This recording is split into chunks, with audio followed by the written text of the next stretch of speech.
watch, Robin, because I'm picking up all this. Like every... I love Total War. Total War. That was not exactly what it was supposed to be. I know, that's something you do, like, and it picks up all of this, and I was like, I can't edit that sound out. No homo.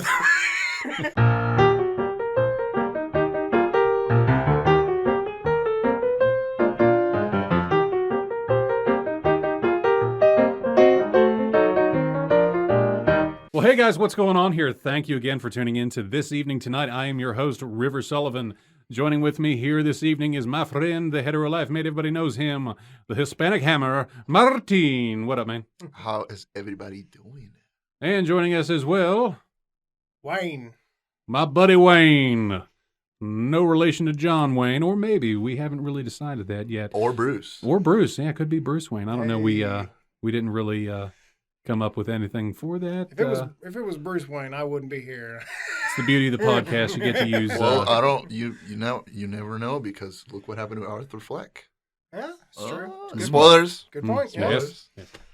So what's going on here, guys? This week we are going to be talking here with Wayne. He's a little bit of our naval warfare and historian, somewhat of an expert here. The man, the myth of the History Channel legend. He's never been on the History Channel, but he does watch enough of it. So today we're going to be talking about the Battle of Midway. So tell us a little bit about that there, Wayne. Oh, well, this came up because there's a new movie getting ready to come out, I think this week sometime, Mhm. About Midway, starring, let me see here, starring Dennis Quaid, Luke Evans, and Mandy Moore, and a couple other young stars in Hollywood and everything. Seems like a pretty good movie if you watch the take of it, the Mhm. previews that they offer. Certainly looks action-packed and everything. Me being the history guy and everything, I don't think any war movie ever lives up to like the standards of what I think a war movie should be. But it looks like it's going to be action-packed. I just hope that the thing I'd love to see is the real action of the movie is the story, the actual like accuracy. I was going to say, you want to know about the accuracy to it. Like yeah. Like a lot of people want to know about the story. They want to know about the love affair that probably goes on while the war is raging on. Because I saw the preview and I'm thinking this is going to be another Josh Hartnett and Ben Affleck. Well, Pearl Harbor. You know what? I have bad news. Nick Jonas is in this movie. Like Nick Nick Jonas, like a Jonas brother? Yes. So Wait. A Jonas brother is in a movie. Yes. Is this his first movie? I don't think so. No. Oh. He's No, probably I made don't some think- Disney movies before, but this, by you having Jonas Brothers there, you're gonna have a bunch of girls going to that, and so I can say confidently, like, it's not gonna be 100% accurate. Yeah.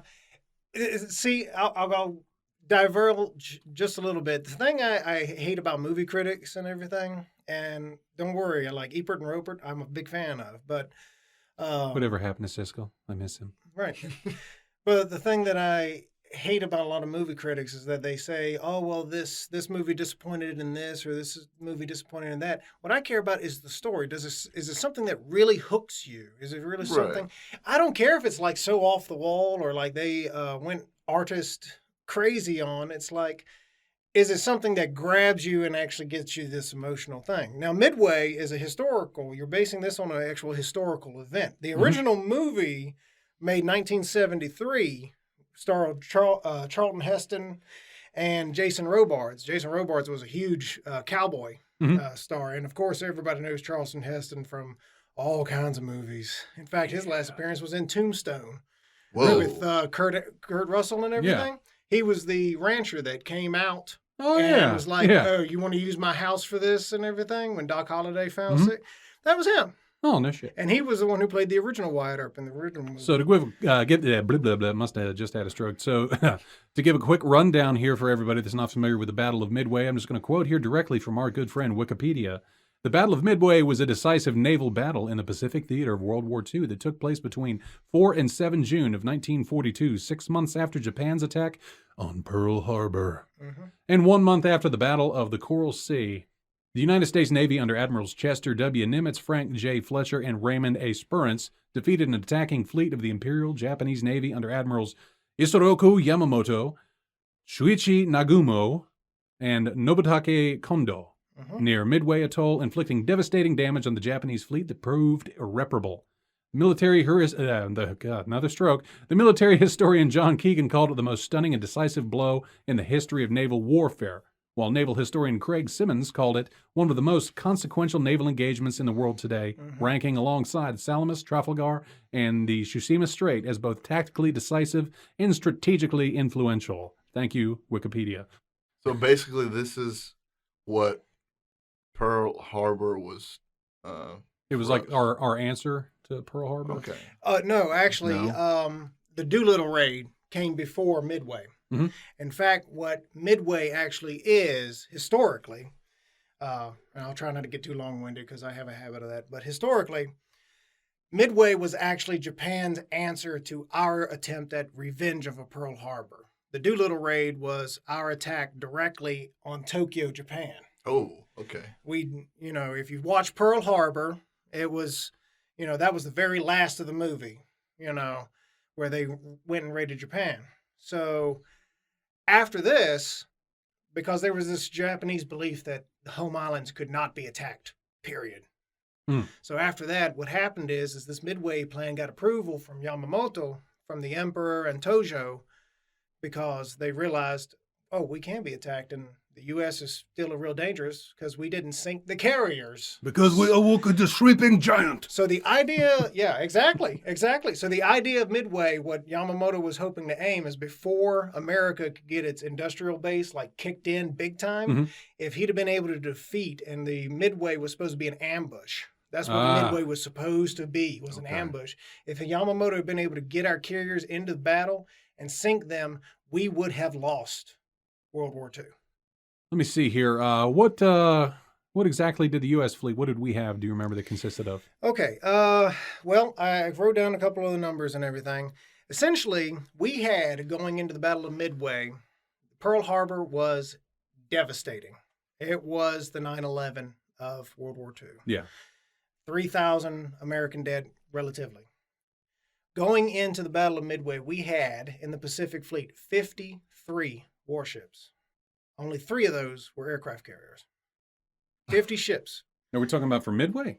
For going into the Battle of Midway. Now, we didn't lose any carriers at Pearl Harbor, right? They were all out for exercise, I believe. No, we lost one. We had 4 carriers at Pearl Harbor that were out cruising during Pearl Harbor when that happened. Okay. We lost 1 at the Battle of Coral Sea. Okay. And then we had 3 left. The Lexington, the Hornet, and the Enterprise. That's what we had. Not Lexington, excuse me, Yorktown. Okay.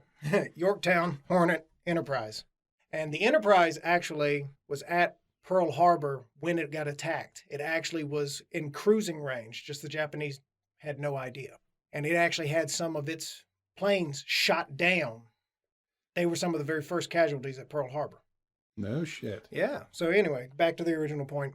So we had 53 ships going into this battle. The Japanese came at us with over 104 ships. 4 of the top-of-the-line carriers of the day, each one of them capable of carrying 50 aircraft each. So how did we beat these people? We got lucky. It was an intelligence thing. I was going to say, so in the Battle of Midway, we were extremely outnumbered. Oh, yes. Long story short. Yeah, 100,000 people is how big this operation was. And it extended from, the entire Midway operation extended from the Aleutian Islands all the way down past Midway, all the way down to almost the Solomons and everything. It took up the entire Pacific. So we got lucky, or? We had a lucky code breaker, basically. And kind of like how in the movie Pearl Harbor, I'll allude to that because that'll help people, have a base. The part that Dan Akroyd played in Pearl Harbor. Wait, Dan Akroyd was in Pearl Harbor? Yeah. Whoa. Why do I not remember this? I don't remember him either. He was the code breaker that was like, yes, sir. I'm going to put up a photo of him on the replay of this. Yeah. Don't put a Ghostbusters picture. Yes, sir. Yeah, similar uniform, same color. where the admiral was like, "Well, then crack the damn naval code, Commander, Oh, so yeah, I can that make a better was. decision." Yes, sir. I think we I are got. trying. I must have brain dumped that movie because of. I was like, oh, Pearl Harbor. It's And, been a while. and then it's Yeah. the love story of Jack and Rose, like Titanic. And Yeah. See, they did it again. I'm They just turned, using oops, it I as- slept with your girlfriend. they turned Pearl Harbor into. I'm using it as a reference, just to have a commonality. But we got it lucky. We finally broke that damn naval code, and we were able to read off. Actually, basically, if you watch the original Midway movie, he's like, we can translate 1 in every 10 words Yeah. for a coded message. And from that, we were still able to figure out that they were attacking Midway Island. Oh, hell yeah. but somehow we still cannot figure out who the Zodiac killer is. Yeah, yeah. Just leave it right there. Well, what was it? That reminds me. There's a movie about it on Netflix that has Bennedict Cumberbatch in it, and he plays the guy that developed the code breaking machine for what was it, the Enigma that the Nazis had? Yes, Oh, what's the name of Ultima that or movie? something like Yeah. that. Have you watched that? No, I haven't. I want to see that. Good God, you will feel terrible for him at the end. Oh, Because what was it? The guy in real life, he was. Is it the imitation Hey. game?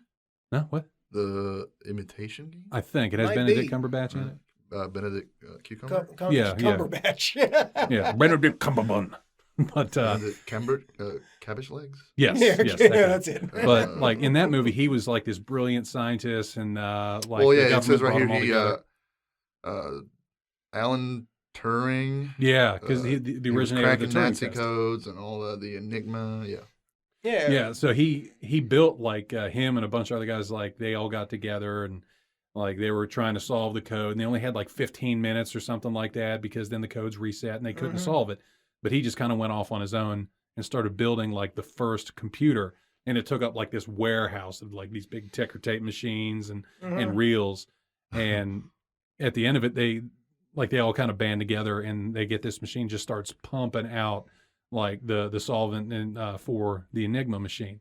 Yep. What- But Going on a side note, this people that started developing the first computer codes and all this stuff, I mean, we're talking back in the 30s. Mhm. Yeah. What would you think they would say if you can go to the past and go to one of them and be like, hey man, so right now we have you can watch a video, which probably people won't even know what a video is, but you can see a lot of recorded stuff and images we're watching a talkie from the palm of my hand. through The moving pitches. through ones and zeros. Yeah. What would you think that he would say? They'd probably say it was magic. I mean, also considering that if you were talking to these same people and be like, yeah, I mean, we just sit around in front of these machines and just talk about nothing. Like, Yeah, and it gets all recorded. And yeah, and then we put it up and people Right. just watch Sky. it. People just watch it because they're bored. Yeah. Right, exactly. That'll be so weird for him. I think if it was me, I would probably be like, you, sir, are a liar, and you need psychological It's help. like that dude in 300. Madness. Yes. Yeah. That's impossible. This is Windows. Well, it was absolutely insane. People went crazy for like Wizard of Oz because it was the first color movie that came out Yes. in 1939. Can you imagine seeing that in your living room? Like, what's going on with the TV? Mm. Oh, I Or, remember. you I know what, remember I when I think- was a kid and growing up watching TV and movies and stuff. And my parents showed me The Wizard of Oz, and like they had like the original VHS copy that you could get that still has the guy that actually killed himself in the movie. Like Oh. when she's in the Dorothy's going through the forest with the trees that are like kind of alive. Off in the distance, there's a guy hanging, and people thought, oh, that was just part of the set. What? But a guy had actually It- killed yeah. It himself. made it to the actual movie? Yeah, because Yeah. they didn't see it until What? post production. I'm going to have to look that up. Yeah, it was actually one of the producers on the show or something like that. Yeah, they since the computers. Yeah, God, I can't talk today. Can't talk.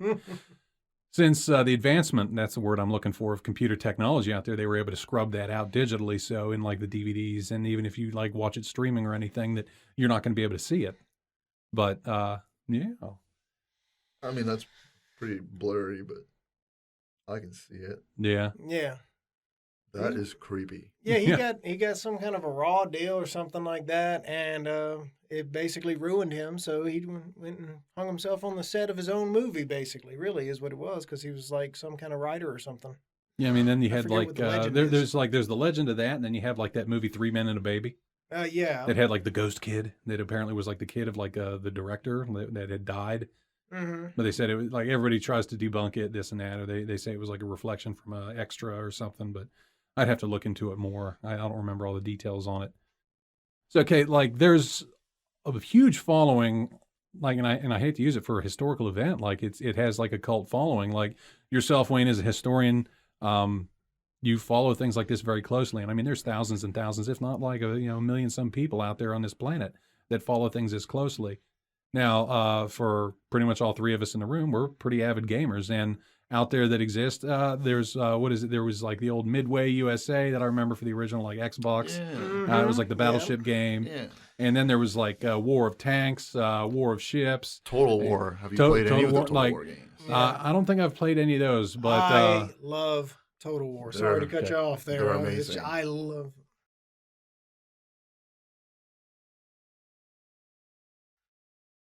and we're back. All right, so talking about some of the other games, like there was so what was that? There was what was it? Total War. What was the one you were telling me about earlier there, Wayne? World of Warships. World of is Warships. is one That's been out recently, right? Yeah, it's pretty new, and they still advertise it heavily.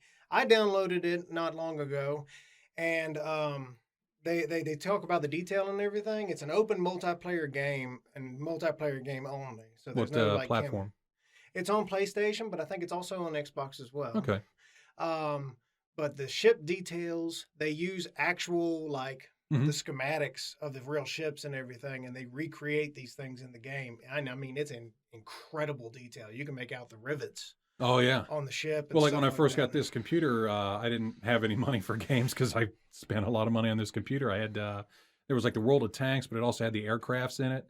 Yeah, And War Thunder. War Thunder. You put me yeah. onto that. Yeah. Yeah, because I like that was like the bench test I was using for this build of PC, and I ran it at movie quality, and you could zoom in and see like the hammer dents in every panel and the rivets. Like the amount of detail just on a free to play game is amazing. That game's several years old, and still to this day has a huge following. Like I got buddies that were all into tanks, and they love that game just because of the realism in the tanks and everything like that. Yeah, it's a pretty good game.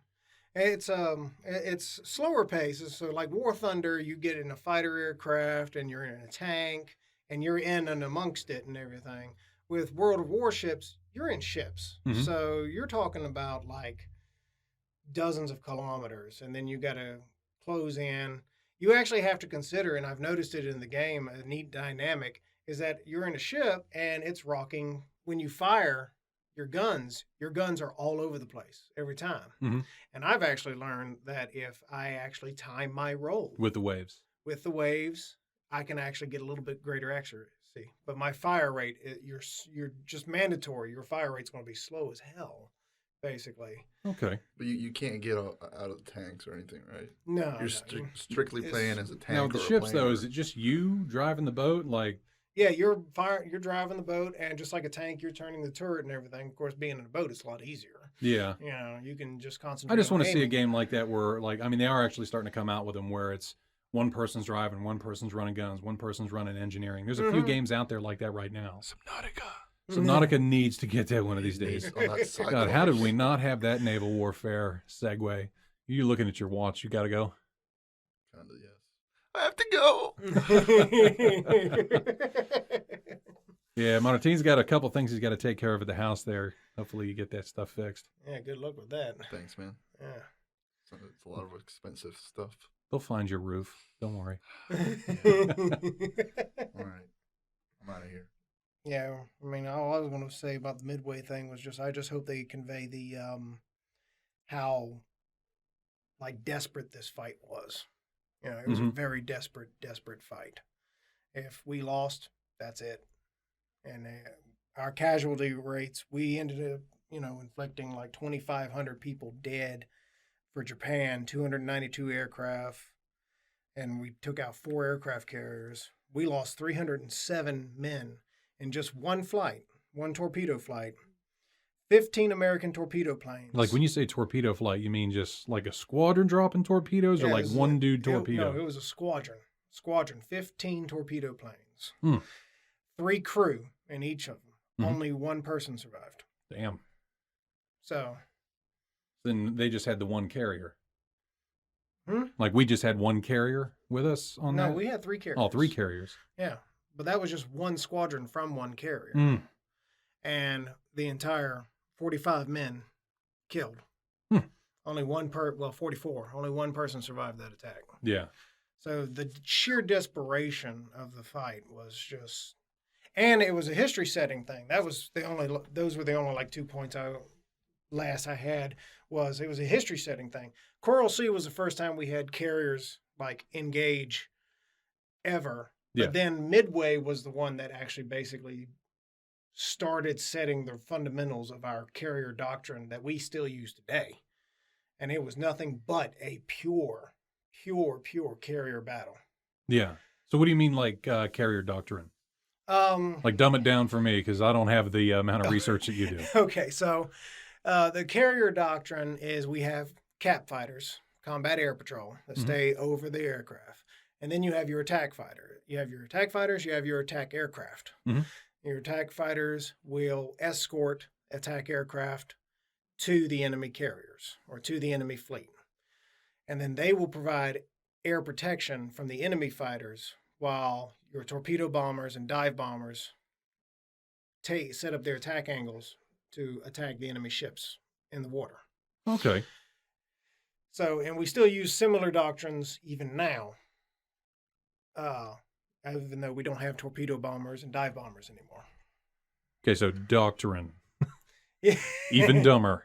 like what do you mean doctrine? Like the policies of the Navy or the way that the carrier fleet and the carrier task force will go out and find the enemy, and then they report that position back, and then you launch a strike. And then you have to stick. What happened in Midway all the time was that once your carriers launch a strike, your carriers are now committed. They can't move. Yeah. The carriers have to stay on the same heading that you just launched. That way the those planes know where to from. go back to. Exactly. And they So can then they land. have a reference point. Oh, okay. Now, today we have radar and things like that, IFF and everything. So it's We a had little radar easier. back then, didn't they? Very, very, very poor. In fact, the thing that happened at one point in the Battle of Midway, after we attacked their carriers, they launched with their remaining carrier, they launched a counterstrike that followed us home. And then when they came in, our radar operators had no idea, that they were friend or foe. They couldn't differentiate. They couldn't That's differentiate. what do we have, like IFF now or whatever they call Right, it? It's right. like that friendly identifier or whatever. Yeah, identify friend or foe. Okay, yeah. So, but yeah, that was it. That was it. I just hope that they convey how desperate this fight was successfully, and it's not another Pearl Harbor. That's just my biggest thing. It's my biggest fear, because Pearl Harbor was just Yeah. stop it. Now, I can say this. I mean, you are a Navy man. You are a veteran. I do appreciate your service of the Navy. And I can understandably see why it is that you would want to be looking into a movie like this. Now, for me, as of myself, of the Air Force, I was a veteran myself. I'm definitely looking forward to Top Gun. Yeah, now They're coming out with that. I don't know if it's supposed to be, I don't know if it's no, it's not a remake, I don't believe. I think it's supposed to be like a kind of a sequel because It is. Tom Cruise is in it. What I do want to know, most importantly, will there be a volleyball scene? Hopefully not with Tom Cruise. Are they bringing? I don't know. He seems like he's maintained pretty good shape. I mean, are we? Let me see here. Tom Cruise is going to be in it. Maybe the beach volleyball scene. I don't know. We'll see. Thoughts Val and prayers Kilmer's out there. supposed to be in it Val as Kilmer well. definitely not a volleyball scene because he got really fat. I guess. Yeah. He lost weight, but he's kind of a chubby guy. It's all Yeah. good. Yeah. But But yeah, it is a sequel. they It is need a to sequel. bring back the K-Log. I want to see some Kenny Loggins in there again. Yeah, that'd be good. Yeah, because it just wouldn't be the same. I mean, Danger Zone stuff. Right, exactly. Sure. I mean, I think Kenny Loggins pretty much did the soundtrack for like the whole movie for the original one. And a little bit of a segue on that is, it sounds so geeky, but yeah, I was in the Navy and I spent 5 years. I only spent 2 months on a carrier, so I got lucky in that regard, I guess. But it was so corny, but when you get on the carrier deck, they have you up in the vulture's nest, as they call it. That's where people with cameras will stand there and watch if aircrafts are going to have a bad landing and everything. And the pilots call that a vulture's nest. Is that the one that's right there on the deck? No, this is the one that's above the deck. So you actually have like a bird's eye view looking down on the deck. So that way you can have an unimpeded view of any aircraft that are coming in. And I'm up there, and the carrier is 97,000 tons. Mhm. And you have an aircraft that probably weighs 12 or 15 tons. I can't remember. I'm terrible with the numbers, but fully loaded, F-18 Mhm. Super Hornet. That sucker gets shot off the catapult, and you feel the entire ship practically lunge forward, almost. And the first thing that went through my mind when I'm on the carrier is, I went to danger zone. I always said it sounds so cheesy, but it's like, man, it gets in your freaking blood quick. Mhm. It was so cool. Oh yeah, that song Danger Zone made Top Gun. Oh, Like, it was. it set the mood for the whole thing. It probably drove up the Navy's recruitment for a long time after that movie came out. Yeah, I should probably look up some Navy recruitments from about that time period, see if they were using it. Like, That would be Tom hilarious. Cruise wants you to join the Navy and enter the danger zone. Forget Uncle Sam. Tom Cruise wants you. Yeah. I want you, Tom Cruise, to join the Navy. I would have preferred the Admiral there instead, actually. I would have freaking joined because of him, because he was badass. Which Admiral. one? The bald-headed the one bald that was one? like, son, your ass is writing checks your body can't cash. Oh, he's like, you'll be flying an airplane, a rubber dog shit out to Hong Kong. That guy? Yeah. Okay. I thought you meant like the other guy that played, what was it, Viper? Yeah, in- Viper. In the movie. Like, he is always playing in military movies, and he always like plays like the same douchey dude. Mm-hmm. Like, I don't know if if his characters are written that way or if he just comes off that way, but like I just watched the movie that he was in where he pretty much played like the captain of the ship, Tears of the Sun. Right, With Bruce yeah, Willis. yeah, And he uh-huh. just plays the exact same guy. Yeah. The funny thing, though, was his humor comes out, and he's totally serious. Mm-hmm. Like, in the Top Gun movie, he was when they were in the briefing room, Mhm. and he's like, so you're some hotshot pilot or whatever like that, and he's like, sir, and he's like, I like that in a pilot. It's like he just stabs it in there, and he's totally serious all at the same time. It's like, I don't know whether to laugh or be incredibly intimidated right now. Wasn't Nicole Kidman in that movie as well? Was it Nicole Kidman or Michelle Pfeiffer? Now I kind of want to Google search. Yeah. Just ask it. Hey, Google. Who was in the Top Gun movie? We're both going to be shocked. The cast of Top Gun includes Tom Cruise, Val Kilmer, and 22 others. Sure, Kelly McGillis. Kelly McGillis, that's it. Oh, man, I'm looking up pictures of Goose, Anthony Edwards. He has not aged well. No, he has not. My goodness gracious. Yeah, Anthony Edwards has not aged well. I feel the need for Rogaine. Yeah, Rogaine, or he's definitely on the ibuprofen train, probably. Now. Yeah. Oh, you were right about Val Kilmer. He has put on some weight, that's for sure. He just a little husky. He used to have that chiseled chin and everything. I It's think like- most of us used to have that when we were in our 20s. Yeah, well, yeah, that's right. Yeah, I seen that picture of you when you were younger. You got that Spartacus butt chin going on, man. I did. It used to actually work for me. It don't work no more. I haven't seen my chin in, probably close to 10 years. No, now Ever since I got out of the military, I grew a beard out fast as I could. apparently my chin has a cousin now. It's called second chin.